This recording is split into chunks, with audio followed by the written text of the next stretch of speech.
याआधी स्वतःची चूक असूनही एखादा ट्रक चालक वाहन किंवा व्यक्तीला धडक देऊन पळून गेला तर त्याला 3 वर्षांची कैद होती.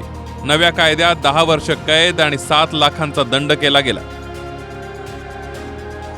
सरकार म्हणतंय की ट्रक चालकाने एखाद्याला धडक दिल्यास त्याला रुग्णालयात नेणं गरजेचं आहे, पण तो पळून जात असेल तर दंडात्मक कारवाई योग्यच ठरते.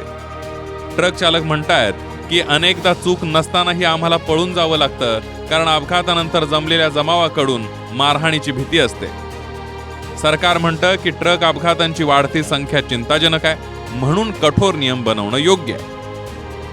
चालक म्हणतायत की हेतू चांगला आहे, मात्र अपघातात चूक कुणाची हे शोधण्याची यंत्रणाच नाहीये. अनेक अपघातामध्ये कायम मोठ्या वाहनांची चूक धरली जाते. माहितीनुसार देशात या घडीला 28 लाखांहून जास्त ट्रक धावतायत. अंदाजे 80 लाख लोक ट्रक चालक म्हणून काम करतायत.